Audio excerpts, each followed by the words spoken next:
Okay, so, well, good afternoon, everyone, and welcome to today's seminar of theoretical physics. For what I think will probably be the second last talk in this seminar series for this year. I'm David Tilbrook from the Department of Fundamental and Theoretical Physics at ANU, and I'm hosting this series of talks on behalf of the AIP Theoretical Physics Group at the Australian Institute of Physics.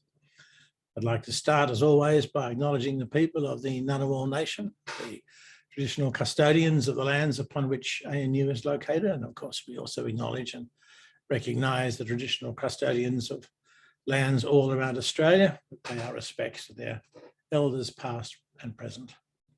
By the way, if you would like to join the Theoretical Physics Group, you can do that easily by going to the AIP homepage, and you'll see homepage, and you'll see the Theoretical Physics Group under the list of topical groups, and you can join there. As I mentioned above, this is not the last talk for this series. There's one more, but we are intending to continue this seminar series for theoretical physics in 2023. So if you are a member of the Theoretical Physics Group, that's a good way to stay in touch with what's happening in theoretical physics around Australia, and makes it easier for us to notify you about any future seminars that are coming up. So far in this series of seminars for this year and also for last year, 2021, we've had talks on a wide range of fascinating topics in theoretical physics and some on experimental physics that relate to theory and to its development. All of these seminars are available to watch on the AIP YouTube channel if you've missed any of them, as are the lectures, as I said, from last year. Okay, so with that bit of housekeeping done, I think the numbers are getting close to sort of stabilising. We could do some physics. So as we all know, the development of quantum mechanics has led to radically new insights, particularly relevant to today's talk, into the structure of matter, and new insights are being achieved almost daily. These developments have far-reaching implications for our understanding of nature and to the design of new experiments and the developments of new devices and applications. I think it's true to say that where the 20th century might be said, at least from a technological point of view, to have been the century of electromagnetism and electronics, I'm almost certain that the 21st century will come to be regarded as a century of quantum engineering. The development and application of a wide range of new phenomena, including such things that we all know about, superconductivity, particularly high temperature superconductivity, and more recently room temperature superconductivity, albeit at very high pressure. The Hall effect, the quantum Hall effect, the existence of Berry phase and spin devices and spin orbit torques, and the realization of the existence of topological insulators, which are just a few, and the latter there, of course, is the subject of today's seminar. Very loosely speaking, a topological insulator is a material which is described by particular energy band structures, causing the bulk of the material to behave as an insulator while the surface can be electrically conducting. That's a limited view, but it encapsulates some of the important material. And within Australia, I think there is no better person to talk about this than today's speaker, Associate Professor Dimi Culcer from the University of New South Wales. Professor Culcer did his undergraduate and master's degrees in physics at Oxford University and holds a PhD from the University of Texas, Austin. He did postgraduate work at the Argonne National Laboratory and the University of Maryland, and worked at the International Center for Quantum Design of Functional Materials at the University of Science and Technology, China. He conducts research now into topological quantum matter and in quantum computing at the University of New South Wales, and is a 2019 Future Fellow and a Chief Investigator at the Australian Research Council Centre of Excellence in Future Low Energy Electronics Technologies. Thanks very much for agreeing to give the talk, Dimitri, and over to you, please. All right. Well, thanks a lot for this beautiful introduction. First of all, I'm very honored to receive this invitation. I actually just went to the website that you recommended, and I'm going to join because I just realized I've been missing out on a lot of interesting seminars. Anyway, so what I want to tell you about is some work from our group that is actually very recent. And it's probably the thing that I'm most excited about right now. And hopefully I'll be able to share some of that excitement with you. A lot of this work was done by my student, Dimi Culcer. So most of what I will talk about today. We also have finally, after a long series of adventures, Ronald Burgos has joined us from Colombia as a postdoc in our group. So he has contributed quite a bit to the formalism. Then my collaborator, Professor Reza Asghari at UNSW, and Mohsen Farokhnejad from Iran have contributed to the latter part, especially on extrinsic spin torques, but I'm not sure if I will get to that point.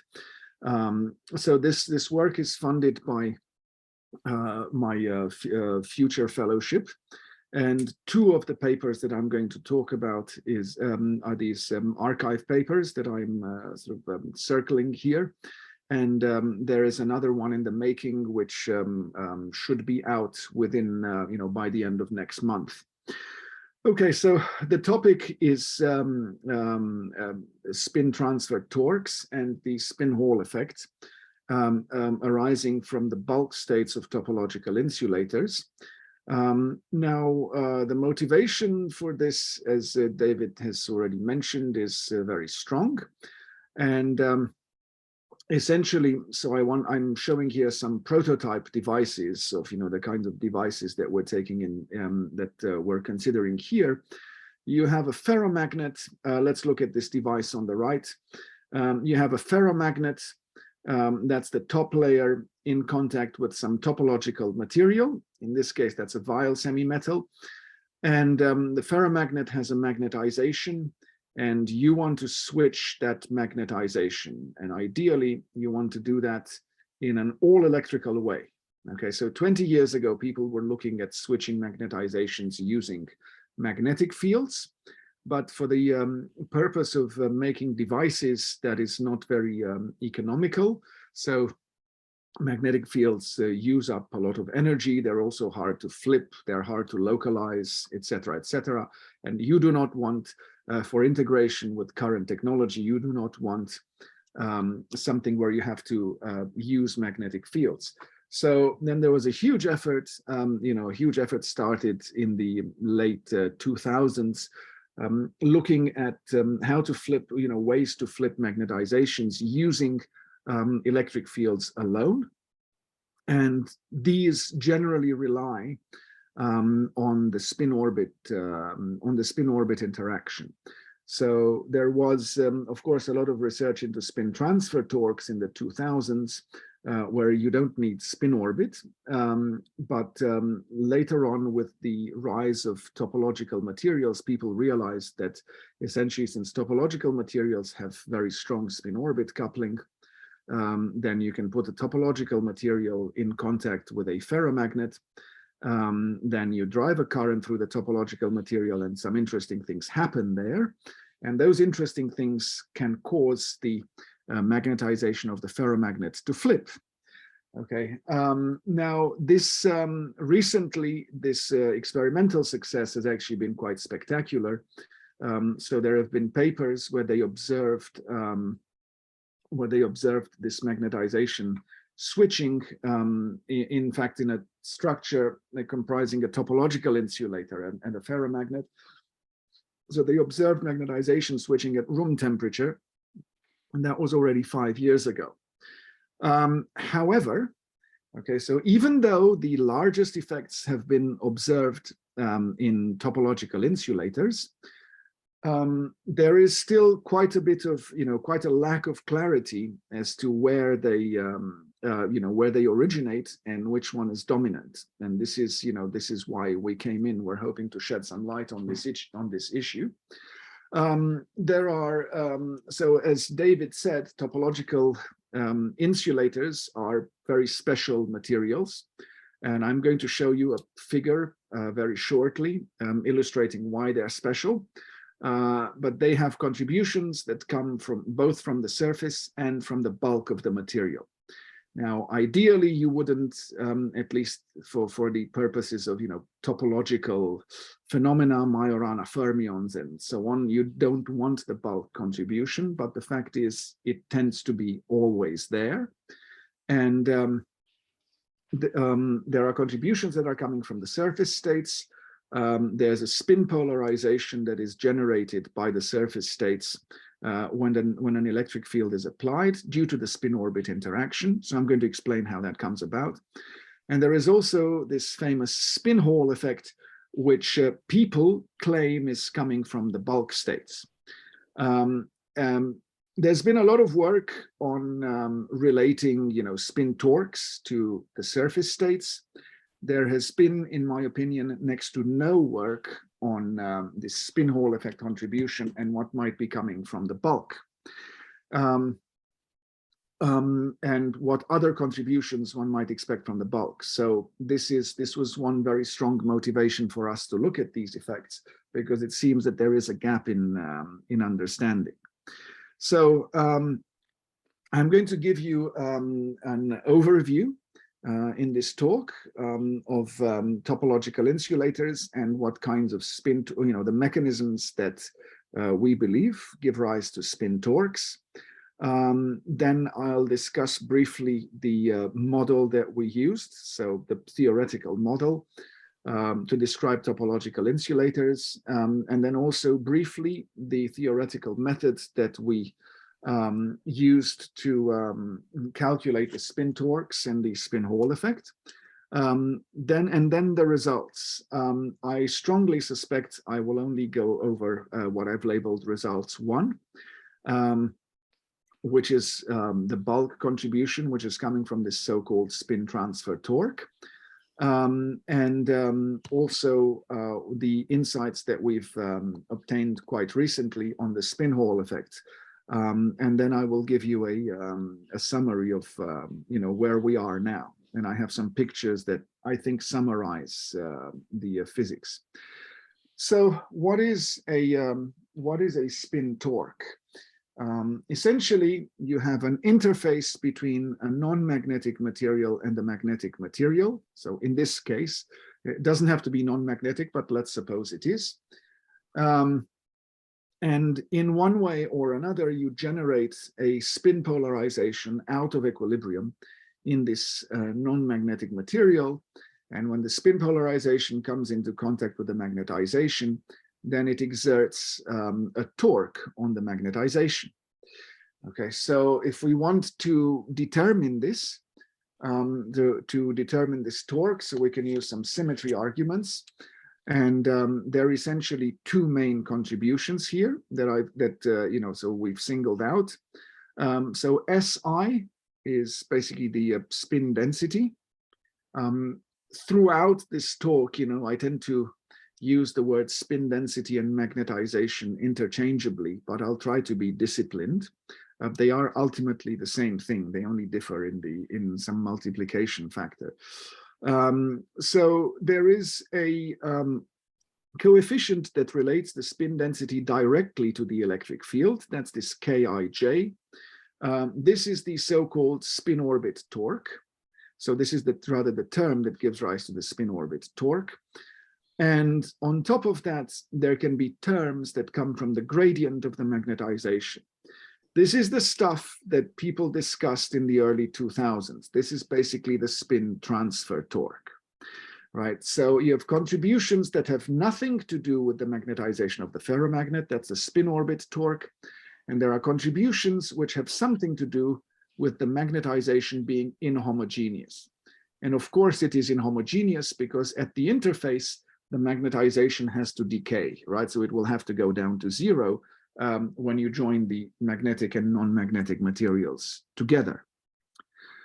So why are topological insulators interesting? Well, so to answer that question, we first have to, so interesting for spin orbit torque. So to answer that question, we first have to understand what topological insulators are. So I thought I would put together the simplest of slides for this. So a topological insulator is basically a material that, at least on paper, is an insulator in the bulk. Okay, so you have a bulk conduction band and you have a bulk valence band. In an ideal situation, you'd have the Fermi energy in the gap. Okay, and there would be no carriers in the bulk conduction band.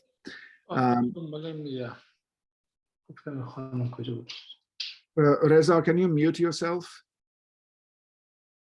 So I think we have some interference. So you'd have the chemical potential in the bulk conduction band, and then there would be no carriers. Sorry, in the gap, and then there'd be no carriers in the bulk conduction band.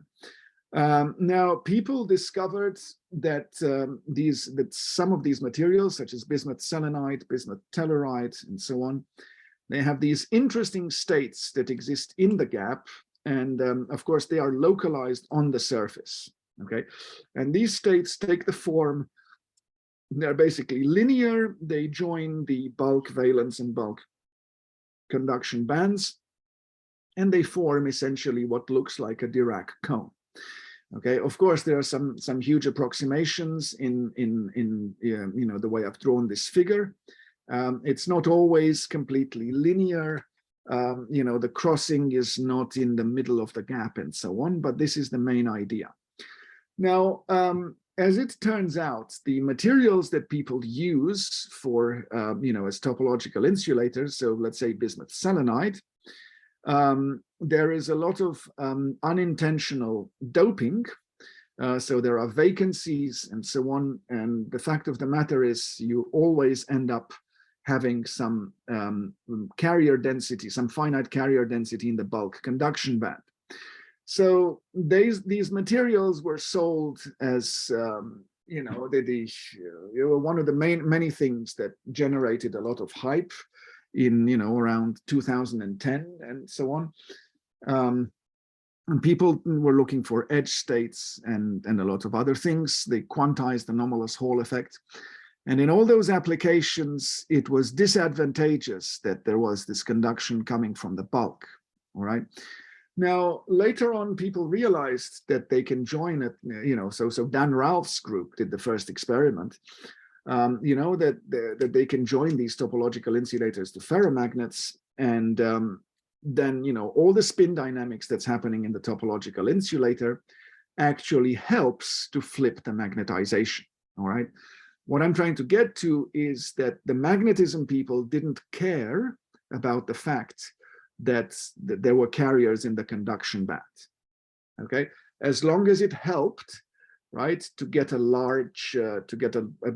strong spin dynamics at the interface, and help to flip the magnetization, that is a good thing if you're trying to make a device.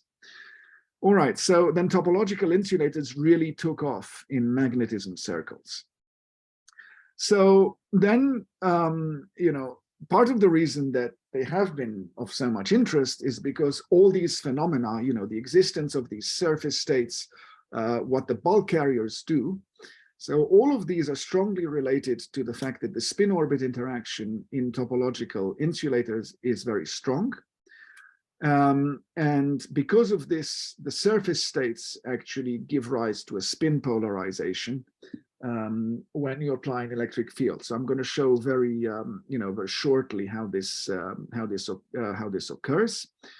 And of course, you have a spin polarization. This polarization will be in the plane, so it will be in the plane of the surface. So then if you arrange it so that the magnet has its magnetization pointing out of the plane, then the in-plane spin polarization will exert a torque on the magnetization, and that torque can, of course, lead to a flipping of the magnetization. So how does this happen? So I'm showing here, one of my favorite figures. What I'm showing in the, sorry, there's a question in the chat. Oh, I see. Yeah. What I'm showing here is let's look at the left figure first. So you have the Fermi surface, which is a circle, And the red arrows are essentially, they're like a spin orbit field. Okay, so the spin orbit coupling, you can think of it as a magnetic field, but it's not a real magnetic field. It's a magnetic field that depends on the momentum. If you're familiar with the Rashba interaction, that's what happens in a topological insulator. So at each momentum, you have like an effective magnetic field, that's the red arrow, which is pointing in a certain direction. And if you are in equilibrium, then the spins, which are the green arrows, they just follow whatever this effective field is doing. Now, when you turn on an electric field, and now we move on to the right figure, then you're shifting the Fermi surface. So notice that I've shifted the Fermi circle towards the right. And now this effective spin orbit field, effective magnetic field, so this is no longer, you no longer measure it from the center of the circle, but you measure it from the old, this is now the shifted circle, so you still have to measure it from the old center. Okay, so now these, the red arrows and the green arrows following them, they no longer sum up to 0 when you go around the Fermi surface. So the spins to a first approximation will follow whatever the red arrows, the effective field, is doing. You'll see that in the direction of the field, we still get nothing. So the spins on the right cancel the spins on the left, but the spins on the top and on the bottom are actually additive. Okay, so there is a net spin polarization arising from the surface states.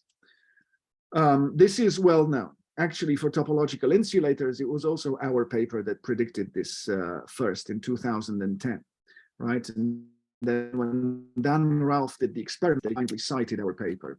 So in 2014, Nature paper by Melnick. Oh, I see. Okay, so I finally managed to move the slide. Now, people have obviously figured out that since the the Fermi energy, the chemical potential, generally lies, especially when you put together a topological insulator and a ferromagnet. The ferromagnet has to be a metal, so I should have specified this earlier. So it's usually something like cobalt, right? You put these two together, generally the chemical potential lies in the bulk conduction band of the topological insulator. So we know that there are carriers from the bulk, and these carriers have to do something, all right? And what people believe is happening, okay, if we can look at these pictures on the right, okay, that there is a bulk contribution coming from the spin Hall effect. So the logic goes that there is a strong spin orbit coupling in the bulk of the topological insulator. And you have this current that is flowing, it's far away from the interface. And the spin Hall effect basically means that spin ups and spin downs are moving in different directions. And the one that we care about here is that, so I'm trying to move the cursor. So the one we care about here is, look, this is the direction of the electric field, that's X. And then you have spin Y, which is still in the plane of the interface, and that's moving along Z. So it always has to be these epsilon, these anti-symmetric epsilon X, Y, Z. All right, so the spin Y is going to flow into the interface, and then the logic goes, the magnetization is pointing out of the plane along Z, and then the spin Y is going to exert a torque on the magnetization. All right, now, so I believed this, and I went to many talks, and I took this as a nice, intuitive or hand-waving explanation. And then when I decided to get into the field and do some calculations, I started reading all the papers that I was familiar with more carefully. And I realized that nobody actually did a calculation of this spin Hall effect. All right. In fact, nobody did a calculation of any spin effect that is coming from the bulk. So essentially, people have been using these kinds of figures to give a sort of hand-waving intuitive explanation of what they think is happening, but nobody actually took the model and calculated it. All right, and calculated what is actually coming from the bulk. And I find this extraordinary. I've seen numerical papers by, Aurélien Manchon's group. They are very nice. They do calculate the spin torque at the interface, and they interpret it in terms of, a surface contribution and a bulk contribution. But again, they never actually calculated the spin Hall effect. So that they write these fully numerical papers where they get some results, and then they try to come up with a physical picture that is a sensible interpretation of those. All right, so the questions are: what kind of spin polarization can we get from the bulk states? Can we have the same kind of bulk spin polarization coming from the bulk as we get from the surface? I realized that since the magnetization is decaying when you're close to the interface, this gradient of the magnetization must have something to do with what is happening. All right, so that is one of the questions. The second question is, this spin Hall effect. So what does it look like? What does it actually, what does it look like? Is it going to be strong? What does it actually do? Part of the problem with the spin Hall effect is that, taking a spin current and turning that into a torque is kind of challenging, okay? But I don't want to go into those details yet, because I think what I have to say is still interesting, even without those technical details. So what do we assume? Okay, so let's look at this figure here. We have the ferromagnet. Of course, the ferromagnet is stretching towards the left, but right, we have this ferromagnet with a magnetization there, right? So I'm showing the magnet where we're showing the magnetization in this graph, and then you have a topological insulator, and the magnetization will have to decay once once you're in the topological insulator. Now, we have to assume that this decay is slow, so we've taken an exponential form. You don't have to take an exponential, you can take other things, right? But you have to assume that this decay is slow, otherwise you can't do theory, right? And let's just leave it at that. You can take the decay to be fast and do it numerically, but then it's very hard to do transport, okay? So to do non-equilibrium. So I'll just tell you that in real life, the magnetization will decay, over maybe this kind of length scale, so much faster. But that regime is simply not accessible to us right now, theoretically. So we do the best we can, and we take this toy model, we learn what we can from it, and then we see if we can learn something about what's going on near the interface as well. Okay, not only does in a realistic sample, not only does the magnetization decay quickly, but there is, of course, as I'm sure all of you know, when you put two materials together, the transition is not always that sharp. So there is always some mixed region, and that's simply, first of all, you kind of have to guess what is going on there. There will be a few atomic layers. And basically with the analytics, you can't handle the sharp gradients. And with the numerics, it's very difficult to handle disorder. And disorder is crucial to all this non-equilibrium dynamics that is taking place here. So those are the complications that face us. So if any of you have looked at spin transfer torques in the past, the kind of calculation that we do is kind of like a traditional spin transfer torque calculation, if that means anything to you. So there is actually a very well-known model for the bulk of topological insulators. So this was Shoucheng Zhang's group, so it's already back in 2010. So they used this, it's very easy if you use this 4x4 model to obtain the surface states. So this model can be used to describe both the bulk physics and the surface physics, okay? And essentially you have the bulk conduction band. So that's this sector here, and you have the bulk valence band, And then you, of course, have some terms which are related to the spin-orbit interaction. And these terms connect the bulk conduction band with the bulk valence band. All right, now you can plot this. Suppose there is no magnetization. You can plot this as a function of the wave vector. So here we're just showing two different directions of the wave vector. So in sort of in plane and out of plane. These are layered materials, basically. The important point to note here is that the dispersion is actually twofold degenerate. So the valence band is twofold degenerate and the conduction band is twofold degenerate.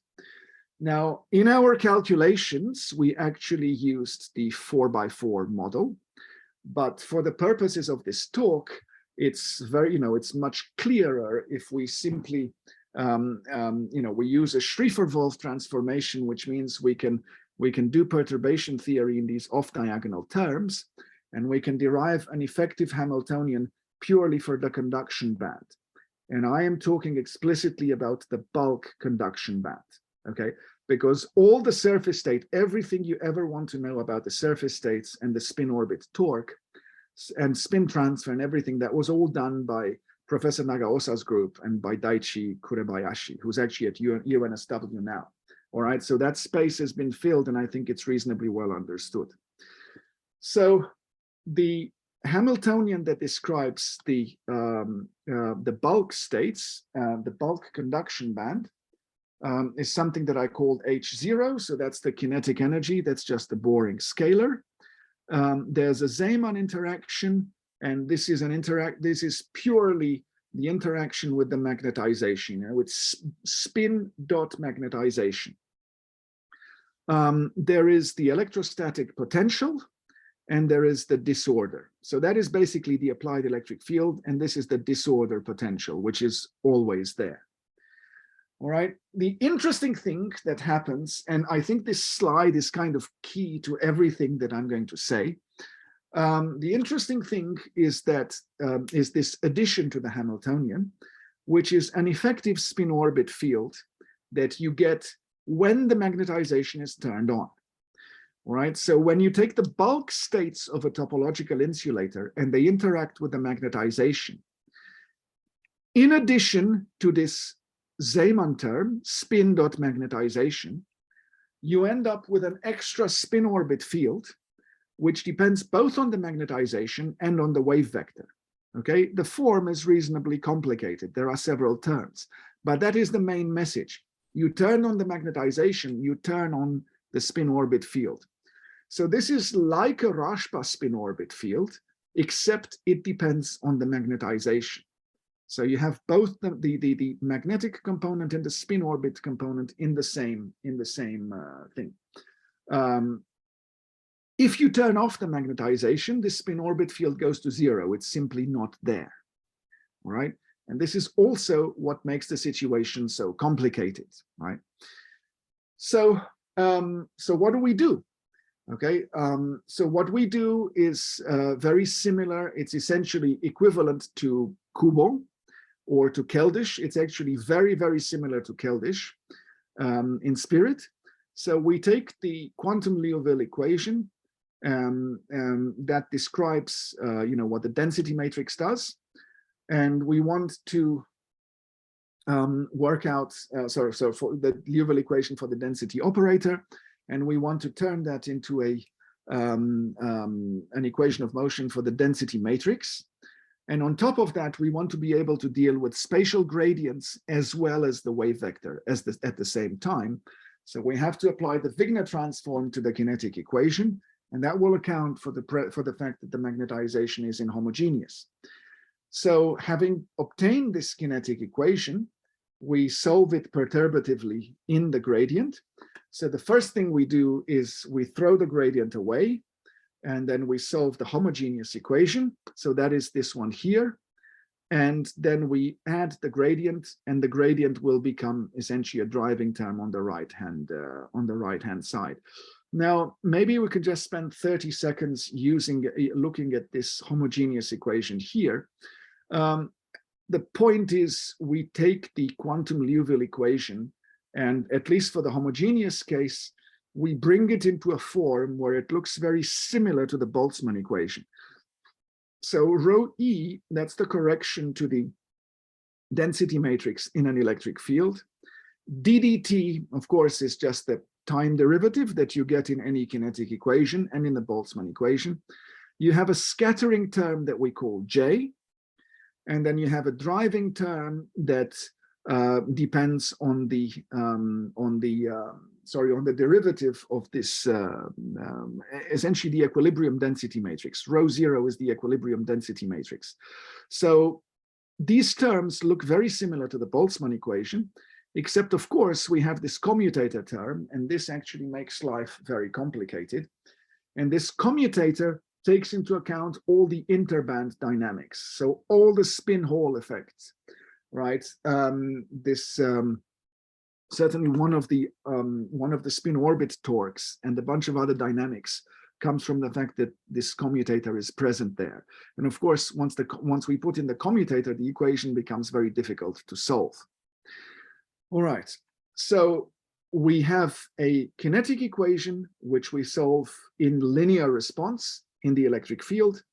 And then we also do perturbation theory in the gradient of the magnetization. So this is the magnetizations in the Hamiltonian. So the DDR here and the DDR here are related to the gradient of the magnetization.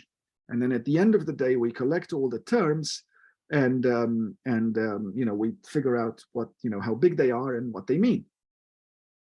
So the first thing that we found, that was already, I found this out almost 2 years ago, is if you have a magnetization there, but the magnetization doesn't have a gradient, then the bulk doesn't give a spin polarization at all. Okay, so there is no equivalent of this current-induced spin polarization that you have for the surface states. There is nothing like that coming from the bulk if the magnetization is uniform. Okay, so the only way you will get a contribution to the spin polarization from the bulk, so in the vicinity of the interface, is if you take into account the fact that the magnetization is inhomogeneous. So the fact that there is this gradient of the magnetization as it decays into the surface, into the bulk of the TI. So we did not, so for the bulk, I think we're the first people that say this. Kurebayashi and Nagaosa have discussed a similar contribution that is coming from the surface states. Okay, this is, I'm not going to go through over these terms. This is, what the results look like. The only thing that I wanted you guys to notice is that the gradient, right, the nabla is present in every term. So unfortunately, Jimmy tried very hard to simplify this, but it turns out that these terms are essentially all of the same order of magnitude. So you kind of have to take them all into account when you're doing the calculation. The message is there is a contribution to the spin density from the bulk. It depends on the gradient of the magnetization. So the fact that the magnetization is changing around the interface is very important. Okay, it consists of many terms and all of them are essentially of the same order of magnitude. And this is what people call a spin transfer torque because of historical reasons, because this was what they discussed 20 years ago in a slightly different context. All right, what does this look like? So these graphs are reasonably, I think they're reasonably important, these figures. So this is the spin density. Let's not focus on the absolute magnitude of the spin density, but just the trends. It's the spin density as a function of the density of bulk carriers. And this has been calculated for two limiting cases. The one on the left is when the scattering time is very short, so 0.1 picosecond. And what that means is that the broadening due to scattering overwhelms any, this effective spin orbit field. So it basically overwhelms the energy scale of the magnetization. Okay, if you're familiar with the words Diakonov-Perel, this is the Diakonov-Perel regime. And if you're not, don't worry about it. And you'll see that the magnitudes, okay, so Jimmy calculated this for the case when the magnetization is in the plane, so that is mx, and when the magnetization is out of the plane, and that is mz. And there are two components of the two directions of the torque, corresponding to the two in-plane directions. Sorry, there are two, let's just say there are two components of the torque. And you'll see that this so-called field-like torque has exactly the same magnitude when the magnetization is in the plane and out of the plane. And the so-called damping-like torque that has very similar magnitudes for the two different orientations. And very similar things happen when we go to the opposite limit, when we take the scattering time to be long, so 1 picosecond. mx and mz, again, the field-like, so they have very similar orders of magnitude, and also very similar magnitudes when so for the damping-like component. And this is important for reasons that I'm going to explain shortly. Okay. So before we try to put everything together, of course, we also looked at the spin-Hall effect. So there's a very important thing to be noted here. You're in a system with strong spin-orbit interactions, and there is this conventional definition of the spin current, which people overwhelmingly use, right? And I have been one of those people, except I think I've always been above board when I've used it. The point is, how do you define a current intuitively? You take whatever is flowing and multiply it by the velocity. So there is a conventional definition of the spin current, which says that, well, let's just say, so we anti-symmetrize it, but we take the spin times the velocity. Now, again, we were one of the groups that pointed this out. So 20 years ago in Austin, that this current is not conserved. So if you try to write down a continuity equation involving the spin density and this conventional current, you get a source term on the right-hand side. So it's kind of meaningless, it doesn't, you can't measure this current. And another problem is it also doesn't couple to anything, right? More importantly, okay, you get completely unphysical results. So you evaluate this conventional spin current for an insulator, and you get a non-zero result, okay? And that has to be complete trash, right? Because the charges are not moving, so there's nothing that can carry the spins. Unfortunately, people have tried to apply this to bulk TIs, and without paying much attention to the previous literature. And of course, they got unphysical results, and they got bulk, a spin current in an insulator, and so on. Now, if you want to work out the current for a quantity that's not conserved, you have to take the rate of change of the whole thing. You have to take into account the fact that this quantity has a finite time derivative, and the spin has a finite time derivative. So you have to take ddt of r and s, and you have to anti-commute these, right? So to get something Hermitian. This takes into account spin non-conservation, and this is what we used in our work. So lo and behold, this is what Jimmy is finding now. The spin-Hall current is 0 if the magnetization is not there.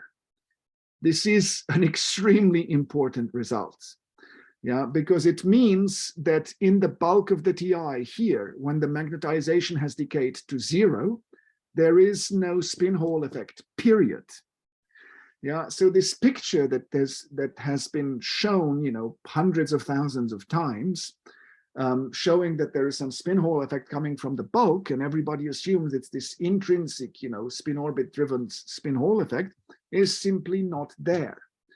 Okay, I believe there's a very simple physical explanation for this, which is that you need a spin orbit field in order to drive a spin current.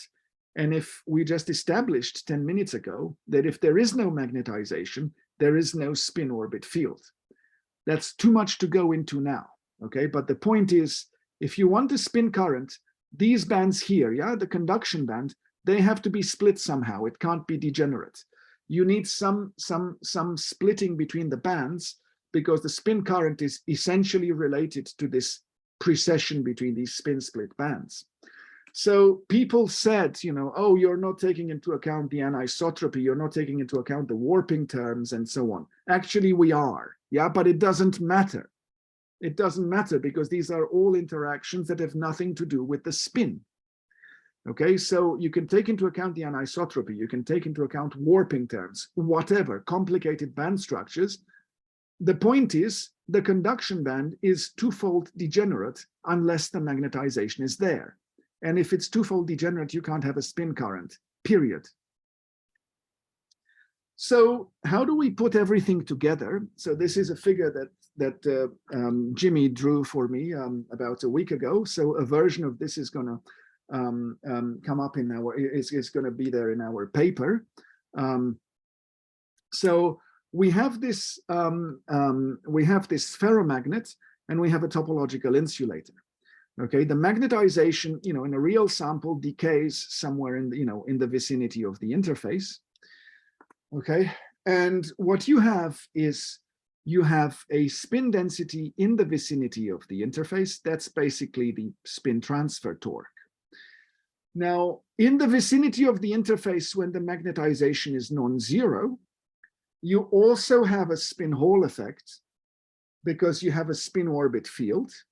Yeah, and this spin orbit field gives rise to some spin precession, and this gives rise to an intrinsic spin Hall effect. This will be in a narrow layer. Yeah, in a real sample, this will be in a narrow layer close to the interface. It will be very difficult to estimate what effect this has on the magnetization. I don't think we can answer this question right now. We can simply say that it's there. In the bulk of the topological insulator, there is no intrinsic spin Hall effect. The only way you can get a spin current is if there are some impurities there, and the impurities themselves have some spin orbit coupling. So the impurities would deflect the spins, spin ups will go one way and spin downs will go another way. There is a formula for this. Okay, but it depends on some material parameters, and we don't have those material parameters. Okay, otherwise the formula is there. It's exactly the same as people calculated 20 years ago for semiconductors. Right, so that's the so-called extrinsic spin Hall effect. So that can exist if you scatter off impurities, but the point is, these are your spins scattering from the impurities. They're heading towards the interface, and as they approach the interface, they start to feel this weird spin orbit field.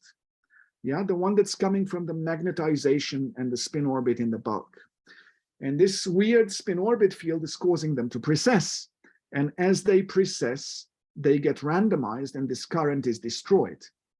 So again, unless we know exactly how large this region is, right, in an actual experiment, we don't know if any of this extrinsic spin current is going to survive. Okay, so like I said, the situation is complicated. So there's no intrinsic spin Hall coming from the bulk. There may be some extrinsic, so impurity scattering, but this extrinsic contribution should be destroyed as the spins approach the interface. As this extrinsic contribution is being destroyed, there is some spin Hall current which is coming from this small layer within, in the vicinity of the interface. All right, that may do something to the magnetization, but again, this layer is very thin, so I really doubt that this actually does anything of much importance. So we strongly suspect that the contribution that is coming, the only relevant contribution that's coming from the bulk is this spin transfer torque, the thing, this spin density that you get because the magnetization is inhomogeneous. So Jimmy worked out some numbers, and we worked it out for our toy model. So remember that in our toy model we had to assume the gradient was actually quite small, and we're getting that the numbers are maybe 1 or 2 orders of magnitude smaller than the contributions from the surface states. However, if we take a much smaller gradient, like 1 nanometer, and we try to extrapolate, we get something that is at least, you know, the same order of magnitude as the surface state contribution. So, you know, this spin transfer torque that's coming from the bulk in a real sample may well compete with the contribution from the surface states. Okay, so basically what we're saying, you know, people have known that there is a strong contribution from the bulk, or they kind of, you know, anticipated that there might be a strong contribution from the bulk, but we are saying that, you know, 99% this contribution, you know, the chances are 99% that this contribution is coming from the spin transfer torque, not from the spin Hall effect, right? So again, this conventional definition of the spin current gives you some, you know, it gives you, sorry, this should actually be the conserved spin current. Apologies, I should have changed this. All right, you get a non-zero intrinsic spin Hall effect. And this is basically what I just said before. It only happens, you know, in a real sample, this intrinsic spin Hall effect will only exist in a small layer near the interface, right? And the only way that the spin Hall can contribute is if it's coming from the impurities in the bulk, like this asymmetric scattering of up and down spins. But again, that one will be destroyed by the effective field near the interface. So there are certain things, you know, there are several things that can happen, but we think that one of them is only one of them is certainly there. I don't have time to go over the extrinsic contributions, which is probably just as well. So I'm, in the interest of time, I plan to leave you with these conclusions on the screen, and hopefully have a lively theoretical discussion. So thank you for your attention, and maybe we can open the floor for questions. Thanks very much, Dimitri. That was a really, really interesting talk. There aren't any questions queued up at the moment, but people are probably formulating their ideas. Can I ask you a couple of probably naive questions? At the beginning of your talk, you showed a Dirac-like cone, yes. energy eigenspace. How does that, are there any influences on this phenomenon via the Berry phase or Berry curvature associated with that? Well, yes, so there is, let me go back to this. There is, that's a very good question. So you can see that the spins wind around, you know, once, they wind around the Fermi surface once. So basically, as the spin goes around the Fermi surface, it gets a Berry phase of pi. Yeah. And, you know, that is actually very important. So first of all, it's important in weak localization or anti-localization, and it's also important in this anomalous Hall effect when you actually have a magnetization there. And there is, you know, there are other topological materials, for example, this LAO-STO interface, where you have something similar here to what you have here, but the spin winds around 3 times. And then the Berry phase will be 3 times that, you know. But still an odd multiple. An odd multiple, yeah. You could have, you know, there are, I mean, not in solid state systems, not in the ones that I know, but in, you know, in optic systems, you can have things that wind around twice, but I'm not aware of fields that do that in the condensed matter systems that I know. Right. Okay. And you also mentioned that you thought that, well, you gave I thought very good, compelling theoretical argument that the spin Hall effect in the absence of magnetization vanishes. And as I said, I think you gave good theoretical argument. Could you conceive of an experiment that you could do to test that? No, well, not yet. So I would very much like to conceive of an experiment. Yeah. We're still digesting the theoretical results. Yeah, I guess, you know, well, I guess you could, right? You could do the spin Hall effect experiment in the bulk of a topological insulator. So the point is, we know for sure that there is no spin Hall effect coming from the surface. That's certain. Right. So you could do a, you know, an experiment where you try to measure the spin Hall effect of the bulk. That's actually a very good suggestion, because the point is, I'm not sure if you've ever sort of looked at this spin Hall field, right? So I spent quite a bit of time on it in my PhD.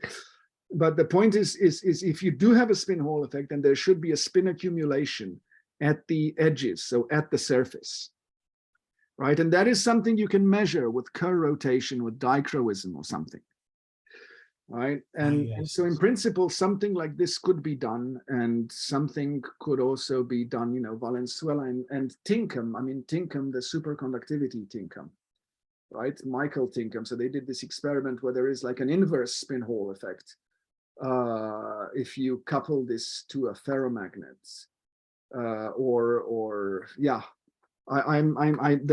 there's some bits that I'm forgetting here, but yeah, there is a way that it could be calculated. Sorry, not calculated, measured. Measured, yeah. That's actually a very good. It's probably a very good thing to put in the discussion section of our paper. Yeah. All right, so there's a question. Do you calculate the Berry phase from the 4x4 matrix or the 2x2 matrix you showed? So we don't, so the answer is we use the 4x4 matrix in our calculations. All right, we do not explicitly calculate the Berry phase, but we do, you know, we calculate transport quantities which we can show are related to the Berry phase. Right, so the short answer is from the 4x4. Everything comes from the 4x4. Right. Yeah. In the large Hamiltonian you showed, which involved the Dell operators, you just flash that up again. So I thought that was so interesting. Get rid of the. Sorry, I'm just trying to get rid of the question on my screen. But yeah. Which one? This 4x4 matrix? Yeah, no, the horrible messy one that had the Dell operators in all the terms. Oh, this. Yeah. Right. Okay. Yeah. So I just wanted to absorb a bit more what I was seeing here. Okay, so we're talking about the gradients then of the dot product of E and M, right? In a number of those terms. Yeah. So why does it enter in that form?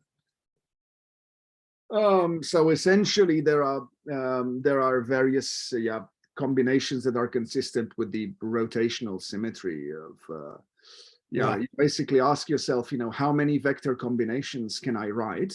Yeah. You know, and there's a bunch of them, and then you see, well, how many of them are consistent with rotational symmetry in the plane? And that is essentially what it boils down to. Oh, I see. That makes sense now. Yeah. Okay, and there are both damping terms and field-like terms, as you pointed out. Yes. That's interesting. Dimi, can I ask you a question? Yeah, by the way, nice talk. Yeah. So about this spin transfer torques, I know very well about this spin orbit calculations, spin orbit torque calculations on the surface of topological insulator, but how about spin transfer torque calculations? I mean, is it? So Daichi has that in his paper. Right, but is it how it's comparable to spin orbit torques? So basically, which one is bigger, spin orbit or spin transfer torque? I think he was arguing that the spin orbit torque. So from the surface states, he was arguing that the spin orbit torque is bigger. I see. But we can easily dig up his paper. But I as far as I remember, the gradient terms were an add-on to him. And so a related question, how you actually distinguish, because you're saying that, correctly, that magnetization decaying very quickly in the bulk of the topological insulator. So my understanding that it's, people say it's like 3-4 atomic layers. So it's actually very quick. And surface layer of topological insulator roughly the same thickness. So how do you distinguish contribution to spin transfer torques from the surface states and from the bulk in this case? I don't know. I really don't know right now. I mean, theoretically, of course I can, but experimentally, I don't know how you could. Oh, well, okay, at least theoretically, how you distinguish that? Well, because surface state also decays more or less exponentially in the bulk, and most probably magnetization as well. I mean, gradient of magnetization. So so I mean, they are all there. right? They're all there. I mean, distinguish, I can do the calculation differently. I mean, there's a 3D calculation and a 2D calculation, but we know that these things coexist. Yeah, yeah, I agree with you, they definitely coexist, but is there any simple way to kind of say you can decouple surface from the bulk? I think as long as the interface is there, it will be pretty hard. Yeah.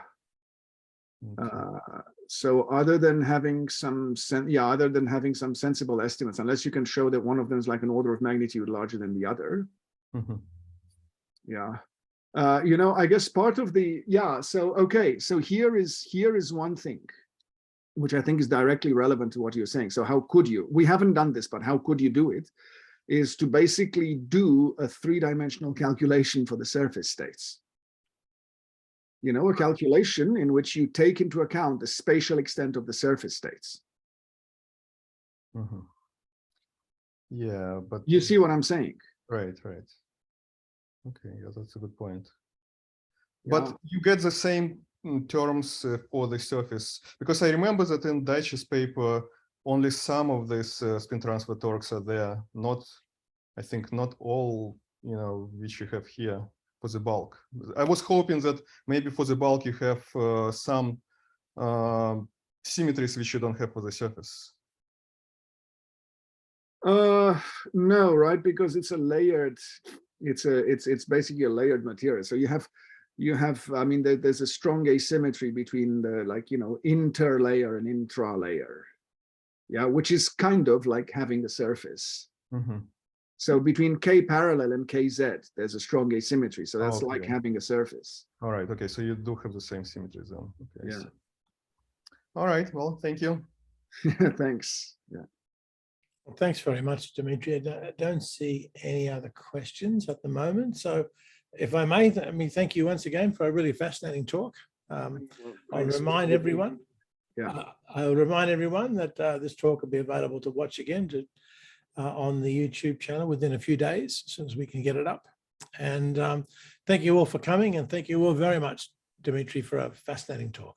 Thanks. Yeah. All the best. Bye, everyone. See you guys.